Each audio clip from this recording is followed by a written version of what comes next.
Em nossa última aula, vimos Corot, considerado o maior paisagista do século XIX. Em seguida, então, já anunciamos Daumier, que será o próximo. Mas queria ler apenas um parágrafo deste livro, Wendy Beckett, História da Pintura. É interessante que o capítulo sobre realismo vem logo após os pré-rafaelitas, então é a oposição completa entre literatura, narrativa e a direção que seguimos com a paisagem, cada vez mais realismo. Então vou ler rapidamente um trecho curto. Nem romântico, nem realista, Corot, que aqui está, foi quem, na primeira metade do século XIX, mostrou que essas duas abordagens, romantismo e realismo, não precisavam necessariamente se opor. Ele combinava grande fidedignidade a grande lirismo, mas foi sua espantosa veracidade que acabou causando maior impacto. Nessa imagem, esses conceitos estão ilustrados. Daumier, que veremos em seguida, começou a olhar as realidades sociais de sua época com uma ousadia que aprendera de Corot, e o mesmo vale para os pintores da escola de Barbizon. Esse realismo, que agora merecia ser considerado um movimento à parte, chegou à plena maturidade na surpreendente obra de Courbet, que será o último dos franceses que nós veremos. Então, só retomando o fio da meada, aqui está Corot com seu lirismo e ao mesmo tempo sua fidedignidade, seu realismo, e quero fechar lembrando essa comparação que fizemos, quadros de Vinet, que trabalhou no Brasil e foi discípulo de Corot. E eu esqueci uma palavrinha ontem quando comentamos essa aula, na aula anterior. Isto é mais cartão postal, no sentido de que tem que mostrar um aspecto decorativo, um dia bonito, ele é muito descritivo. Funciona muito bem como um cartão postal, ele está vendendo uma imagem, uma beleza que é própria da paisagem, do dia bonito, da vegetação exuberante, da arquitetura da cidade ao longe. Cartão postal. E aqui, o da esquerda, falávamos na aula anterior, que é muito mais pintura, no sentido de simplicidade formal e qualidade e suavidade, esses elementos mais próprios da arte pictórica do que da paisagem. Então, vamos em frente com Daumier. Daumier é um jornalista, é um ilustrador, trabalha sua vida inteira com artes gráficas e também exerce a pintura. Vamos ver, então, no texto, começa a trabalhar muito cedo. Eu gosto de colocar na biografia que seu pai era mestre em vitrais e foi para Paris porque desejava ser reconhecido como poeta. Parece que já é o destino do pai refletido no filho. As cores de Daumier serão transparentes, às vezes parecerão feitas em vidro, e é um poeta da sociedade, mas é um poeta.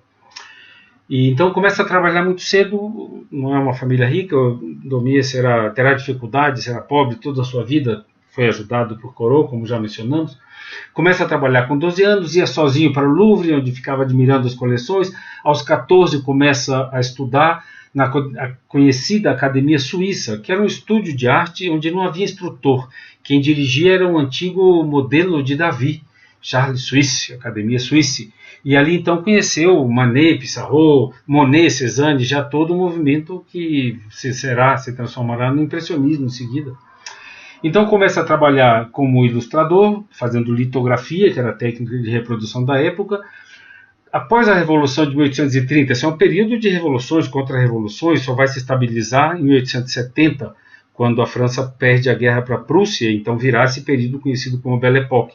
Mas até então volta a monarquia, a Primeira República Francesa, a Segunda República Francesa, é um momento de grandes conflitos, grandes problemas. Então, num determinado momento, após a Revolução de 30, a censura diminui e ele passa a participar dessa imprensa crítica, imprensa popular, panfletos ilustrados de fácil circulação, na tradição política francesa. O texto segue para vocês verem com mais calma.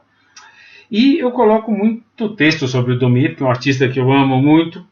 Então tem mais uma página. Aqui já menciona que muito sucesso como artista gráfico, porém como pintor não foi reconhecido. Vocês vão ver a pintura e talvez entender por quê.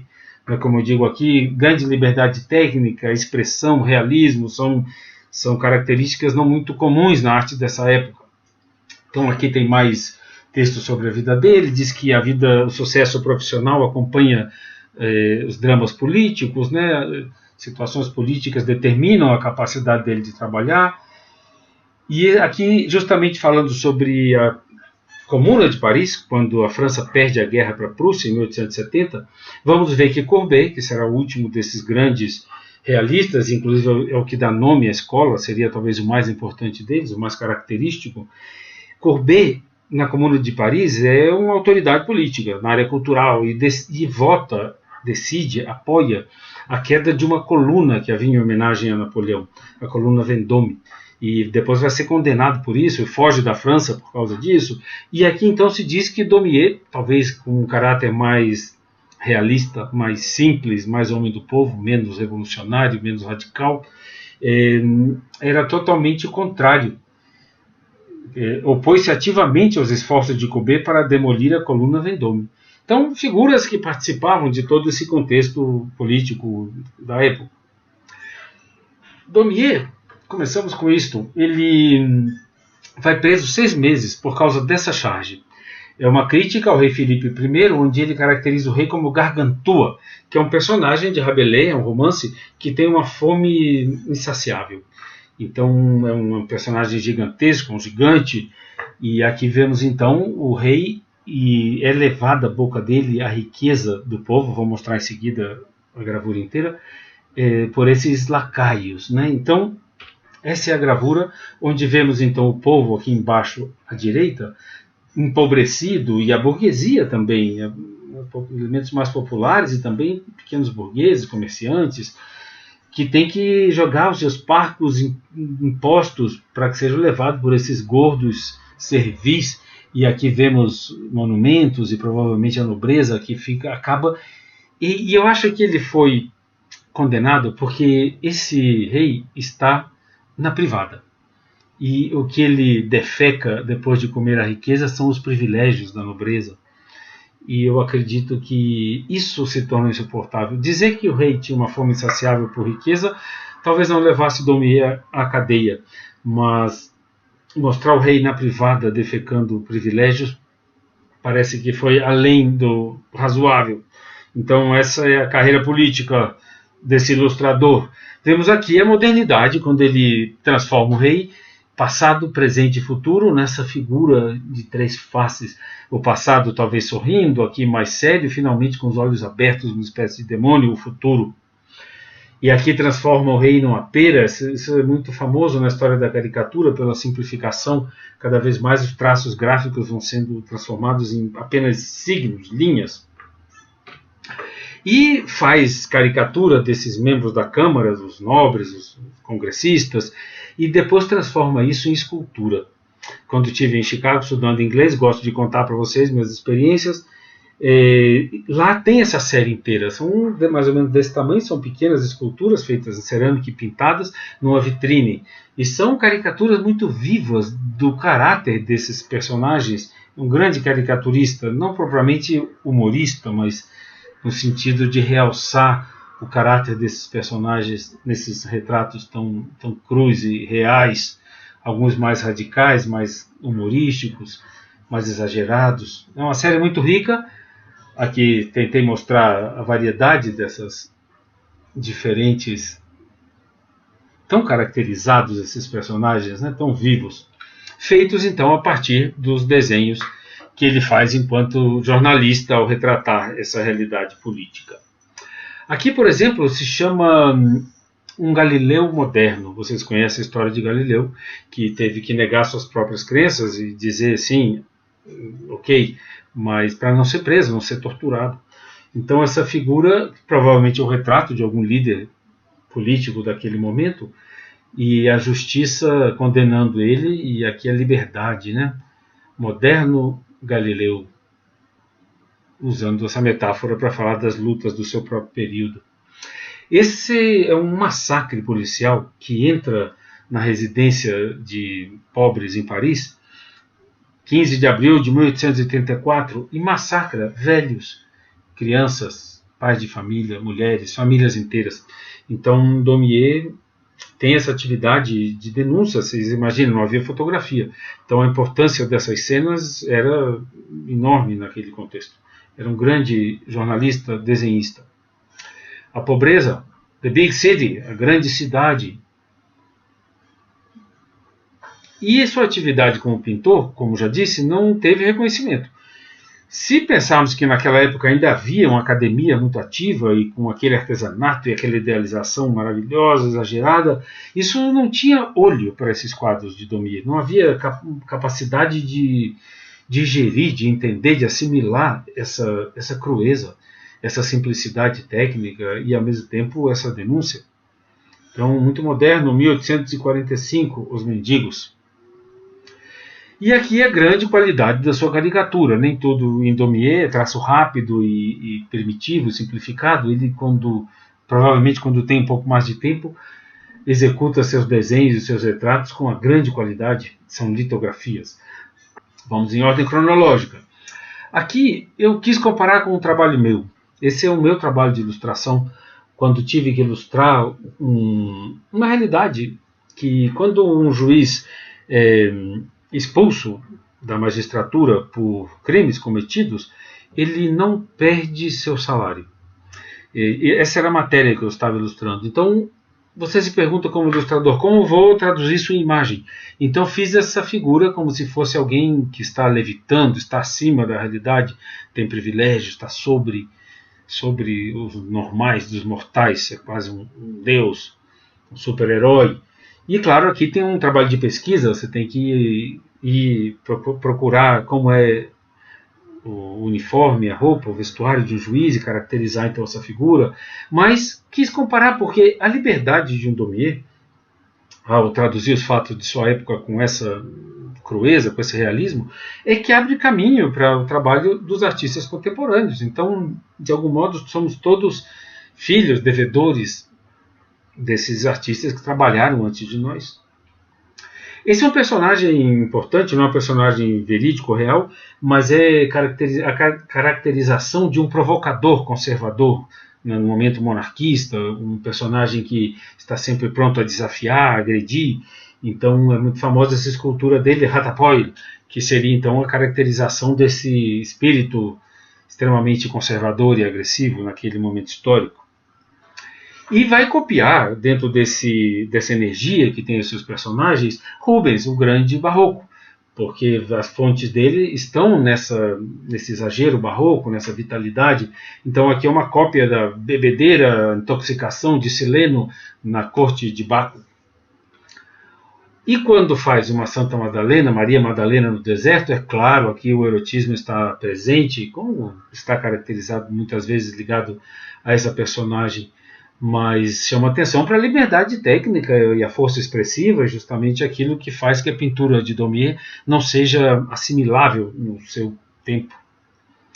Esse é um quadro também muito famoso, é um conceito que eu muitas vezes lembro em sala de aula, porque é muito usado, muito representado na história da arte. Esse homo, eis o homem em latim, são as palavras com as quais Pilatos apresenta Jesus depois da flagelação. Então, esse homo é a condição humana. Muitas vezes esse título e essa imagem é usada para representar a condição humana. Eis o homem, eis a miséria, esse homo. E é chamado a atenção nesse quadro, Júlio Carlos Argan, no seu livro, para essa situação que provavelmente fazia referência a algum contexto político de sua época, onde o povo prefere o bandido. Então ele vai falar dessa caracterização, dessa massa anônima que de algum modo segue a instrução de Pilatos e aceita a condenação do justo, escolhendo o bandido. Esse é homo. We want Barrabás. Muitas vezes eu coloco em inglês o título porque assim vem na internet e acho que é bom para vocês praticarem o inglês e o francês. We want, nós queremos Barrabás, é o nome desse quadro. Esse é homo. Cenas de teatro, não tem nada a ver com o que vamos já estar vendo no impressionismo, com o teatro da alta burguesia perfumada, elegante da Belle Époque. Aqui é um pouco antes e vemos então o teatro dos pobres, o teatro dos miseráveis, o apelo do drama social. Já o tema que será também seguido um outro quadro muito famoso, A Lavadeira. E aqui, claro, com esse dinamismo, né, quase caricato, quase história em quadrinho, é pintura, mas esse aqui é a qualidade gráfica da pintura de Daumier, tem elementos lineares e é muito mais, talvez, gráfica do que pictórica. E o cotidiano desse povo, aqui não havia banheiro ainda, não tinha água encanada, tomar banho era no rio ou na bacia.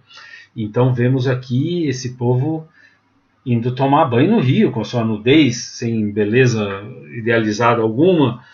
Dá para entender muito bem porque a pintura de Daumier não era apreciada, porque isso não fazia o menor sentido naquele momento onde a arte estava ainda numa fronteira em direção ao real.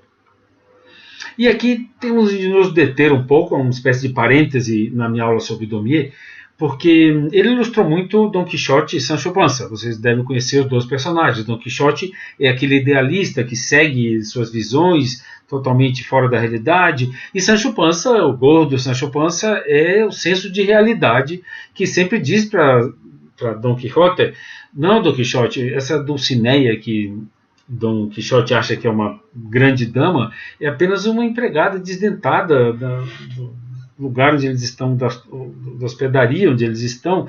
Sancho Panza está sempre trazendo ele para o real. E nessa pequena série, que está em ordem cronológica, vamos vendo a própria trajetória artística de Daumier. Se ele, como ilustrador, e isso aqui é um desenho, é uma ilustração, você vê pela qualidade linear, é muito mais uma obra gráfica do que uma pintura. Aqui temos a pintura, muito mais livre, com planos. Aqui tudo é desenhado, então, e aquarelado, são elementos, são técnicas gráficas. Então, nesse momento, o sonho e a realidade estão juntos. De algum modo, o artista e o senso prático estão ainda em unidade. Mas Dom Quixote, que representa o sonho, a criação, o lado mais artístico do artista, de Daumier, começa a se afastar do senso prático. Essa é a alegoria aqui da própria carreira artística de Daumier. Se aqui o ilustrador e o artista estão juntos, aqui o artista começa a se separar desse senso prático, que ganha dinheiro, o ilustrador, e aqui já está quase sozinho, tendo deixado para trás esse senso prático, que seria a ilustração, seria o trabalho gráfico. Não sei se estão me acompanhando. Sancho Panza é a ilustração, aquilo que dá dinheiro, o dia a dia, o trabalho em jornal, o jornalista. E Dom Quixote é o artista que busca seu sonho, que está indo além do real. Então eles vão se afastando cada vez mais, e o trabalho de Daumier vai também se transformando em algo mais pictórico, mais artístico e menos ilustrativo. Então aqui finalmente Dom Quixote está totalmente solto, Sancho Panza se transformou numa mancha no horizonte e o artista está livre para trabalhar com essa intensidade de pincelada. Aqui já não temos nenhum elemento descritivo gráfico como tínhamos no começo. Então, se formos de 1855 a 1868, nesses 13 anos, o artista idealizado, o artista representado aqui por Dom Quixote, está mais livre. Apenas passantes. Isso já é muito moderno. Estávamos falando de Baudelaire quando começamos a falar de modernidade numa das minhas lives, e aqui é muito o que Baudelaire vai chamar o heroísmo da vida moderna, que é o heroísmo anônimo, um heroísmo inglório. Baudelaire tem uma poesia muito famosa na qual o poeta deixa cair o seu halo de santidade, de consciência na lama, quando corre de umas charretes na rua de Paris, e vem o artista contemporâneo e pega esse halo e começa a fazer arte, mesmo com essa lama que estava no chão. Então aí está Daumier fazendo arte com a lama do cotidiano, o heroísmo da vida moderna, talvez pouco idealizado, mas igualmente exige heroísmo. Aqui associo muito esse trabalho com Goya, quando vimos aqueles dois homens se batendo no meio do nada. É uma ilustração de alguma história, está sendo contada aqui uma história, mas esse absurdo da luta e da guerra, assim como Goya representou aquele povo fugindo das revoluções e das guerras, aqui imigrantes ou fugitivos, Daumier está conectado com esse romantismo de Goya trágico, denúncia social, porém exagerada, o heroísmo dessas multidões em fuga. E novamente associado a Goya, quando Goya mostra a Inquisição e seus tribunais sinistros, Daumier também vai se dedicar muito aos tribunais e visitar os tribunais e desenhar situações na justiça. Aqui, testemunho de uma menor. Então vemos aqui esses sinistros juízes com esse excesso de luz e sombra e a fragilidade da criança. Aqui acho muito curioso porque esse juiz ou advogado arrogante não parece com Gilmar Mendes. Parece que esses tipos se repetem, se transformam em caráteres, personagens. Chama atenção, claro, para a força aqui expressiva das luzes e sombras. E aí está então o quadro que anunciei quando mostrei a outra lavadeira, a famosíssima lavadeira de Daumier. Aqui ele alcança uma qualidade pelo contraste de luzes muito maravilhoso, e essa roupa amassada, tudo aqui, a pintura tem uma qualidade muito, muito especial por conta do contraste. Lembra um pouco o heroísmo das figuras de Millet, do campo. É um amanhecer, a luz começa a bater do outro lado do rio, provavelmente o rio Sena, e então essa mãe vem com seu filho trazendo o fruto do seu trabalho. Então é a beleza plástica, mas também a denúncia dessa situação de pobreza.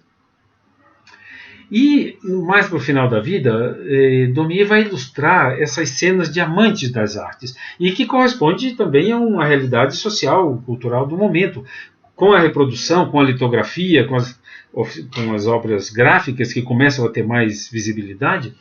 Os amantes das artes podem comprar reproduções, então vemos todo um mercado que começa a divulgar esse tipo de trabalho.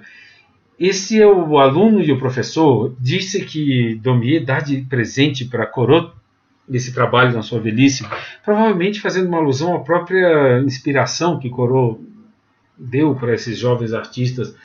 Corot era uma geração um pouco mais velha. Sempre a beleza da luz, mesmo com a simplificação que vem do trabalho gráfico, é um trabalho de grande qualidade pela qualidade da luz e das cores.